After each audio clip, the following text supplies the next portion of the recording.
Vote వేయకుండా రోజంతా దాక్కున్న Pulivendula MLA సాయంత్రం వచ్చి ఎక్స్లో అక్కసు ప్రదర్శించాడు. పగలంతా ఎక్కడ ఏడ్చావు జగన్ రెడ్డి, ఇవి ఈవీఎం ఎన్నికలు కావు, పేపర్ బ్యాలెట్ జడ్పీటీసీ ఎన్నికలు, పైగా ఉప ఎన్నికలు. మొదట నీ వారితో చనిపోయిన వారికి ఇవ్వడం మన సాంప్రదాయం అని గుర్తు చేసావు సిగ్గు లేకుండా.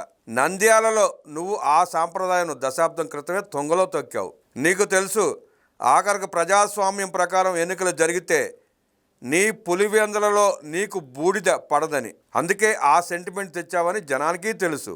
నీ అవ్వ జయ్యమ్మ అదే పులివెందులలో వార్డు మెంబర్గా ఓడిపోయింది. బయట కూలీ అయిన మీ తాత యజమానిని చంపేసి ఆ ఖనిజపు డబ్బుతో ప్రజాస్వామ్యాన్ని పులివెందుల నుండి చెరబట్టి కడప జిల్లాను కిల్లాగా చేసుకున్నాడు. నీ అయ్య నీ తాత చేసే భయానక పనులకు ఒక పరిధి గీసుకున్నారు. ప్రజాస్వామ్యం తిరగబడితే ఎలా ఉంటుందో వారికి 1983 నేర్పించింది. కానీ 2021లో నీ అధికార మదంతో గీత పరిధి దాటి ఆంధ్రాలో నీ అప్రజాస్వామిక ఫ్యాక్షన్ పంజాను విసిరావు. ఏకంగా ఎన్నికల కమిషనర్ను సుప్రీంకోర్టు వరకు తిప్పి 3 చెరువులు నీరు తాగించావు. ఆంధ్రాను పులివెందుల లెక్కన మార్చి స్థానిక ఎన్నికలలో ప్రజాస్వామ్యాన్ని చెరబట్టి పరిహాసించావు. 4 ఏళ్లు కాలేదు రాష్ట్రంలో మిగిలిన నియోజకవర్గాల్లో ఎన్నికలు ఎలా జరుగుతుందో అలా ప్రశాంతంగా పులివెందులలో ఇవాళ జరిగింది. ఈరోజు నీకు పగలే చుక్కలు కనిపించాయి. పులివెందుల ప్రజలు తిరగబడ్డారు. ఇదో కొత్త చరిత్ర. నీ తాత కాలం నుండి నువ్వు పుట్టి బుద్ధి ఎరిగాక ఇది నీకే కొత్తగా కనిపించడంలో ఆశ్చర్యపోనక్కర్లేదు. మీ సందింటి పంజరంలో నుండి పులివెందుల ప్రజాస్వామ్యాన్ని స్వేచ్ఛగా వదిలేశారు.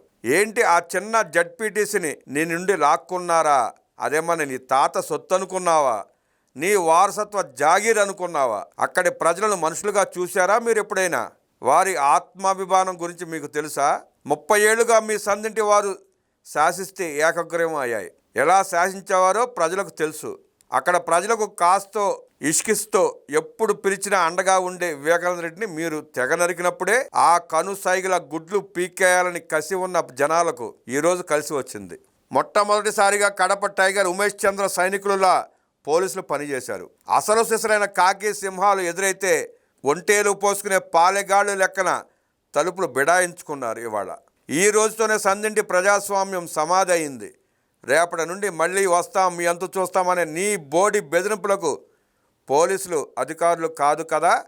పులివెందులలో అత్యవసరంగా ఒంటేలు పోసుకునే చిన్న పిల్లగాడి నుండి వృద్ధుల వరకు మీరు ఆ దారిలో వస్తున్నా లేవను కూడా లేవరు. పులివెందులకు భయం పోయింది. అలా అని మీరు భయపెట్టాలని చూస్తే మక్కెలు ఎరగదీస్తారు.